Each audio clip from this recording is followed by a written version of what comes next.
ہم اپنے بچوں کو، اور انجینئر بھی بنائیں گے اپنے بچوں کو، پائلٹ بھی بنائیں گے ہم اپنے بچوں کو، لیکن اس کے لیے ضرورت ہے کس کی؟ اس طرح کے معیاری اداروں کی۔ ہمارے پاس مدارس تو ہیں، ہمارے علماء کی قربانی کی وجہ سے مدارس ہیں۔ یہ رات دن ایک کرتے ہیں، محنت کرتے، پسینہ بہاتے ہیں تو مدرسہ ہے، ورنہ یہ بھی مدرسے فوت ہو جائیں، ختم ہو جائیں۔ اور ہمارے مسلمانوں کے اعمال بد کی وجہ سے ہمارے مدرسوں پر ڈاکے ڈالے جاتے ہیں۔ لیکن الحمدللہ جب تک علماء کی مقدس جماعت ہے، ہمارے مدارس مکاتب کو نہیں مٹا سکتا کوئی بھی۔ اس زمین پر نبوت کے بعد، صحابہ کے بعد اگر سب سے مقدس جماعت کسی کی ہے تو حضرات علماء کرام کی جماعت۔ آپ ان کی طاقت کو معمولی مت سمجھیے کہ ملا جی ہے، حافظ صاحب ہے، قاری صاحب ہے، ارے کل قیامت میں 10 جہنمیوں کو جنت لے جا سکتا ہے، آپ تو اپنے آپ کو جنت نہیں لے جا سکتے۔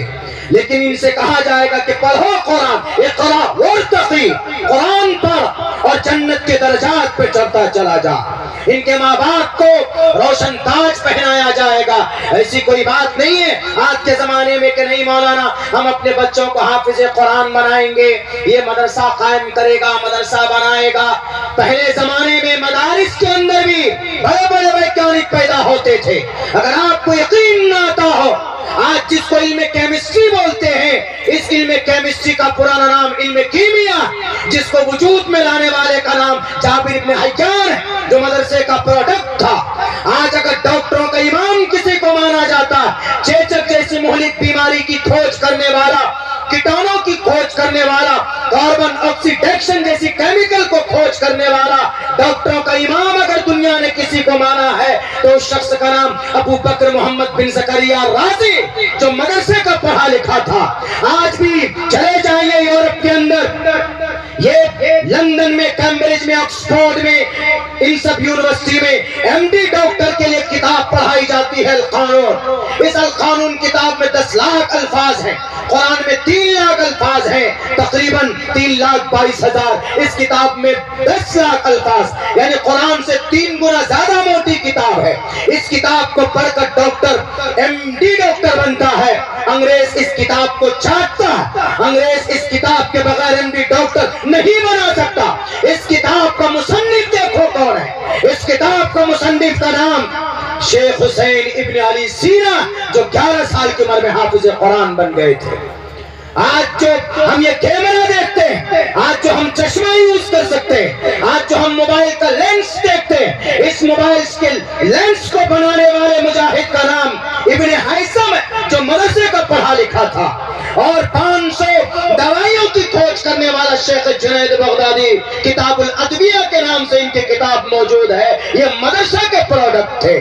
ٹارپیڈو بنانے والا فرانس کا ایک مسلم سائنسداں ہے، جو مدرسے کا پڑھا لکھا ہوا تھا۔ میرے بھائیو، ایسا نہیں ہے کہ کوئی حافظ قرآن بن گیا، عالم دین بن گیا تو وہ دنیا کے اندر میں دنیا کو ترقی نہیں دے سکتا۔ غلط بات ہے۔ اس کے اوپر ریسرچ کی جائے، تحقیق کی جائے تو بے شمار ایسے مثال آپ کے سامنے آ سکتے ہیں۔ کم سے کم 150 لوگ ایسے ہیں جو قرآن کریم کے حافظ بھی تھے، اس کے ساتھ ساتھ دنیا کے اندر میں انہوں نے نام کمایا۔ ڈاکٹر سیزر نہیں کر سکتا، آپریشن نہیں کر سکتا جب تک ابو القاسم الزہراوی کی وہ سیزر، وہ کینچی اور بلیڈ کا استعمال نہ کر لے۔ کون تھے ابو القاسم الزہراوی؟ ٹوپی اور داڑھی والے۔ تو انگریزوں کی سازش کے تحت تھے، الگ کر دیا، مدرسہ الگ، مکتب الگ۔ اس کو ایک کرنے کی ضرورت ہے، ورنہ ہمارا قرآن ہر اعتبار سے، ورنہ پھر تو قرآن اس حساب سے تو ناقص ہو جائے کہ بھئی دنیا کے اندر میں بڑھتے ہوئے زمانے کی ضرورت کے اعتبار سے قرآن تو ناقص ہے۔ ترقی میں آپ کا قرآن کچھ بھی نہیں ہے۔ ہمارا قرآن وہ ہے، اللہ ہر مضمون کو بیان کرتا ہے، تبیانا لکل شیء، تبیانا لکل شیء، ہر ایک چیز کی وضاحت قرآن میں ہے۔ نہیں سمجھ میں آتا تو نبی کی زندگی میں دیکھیں۔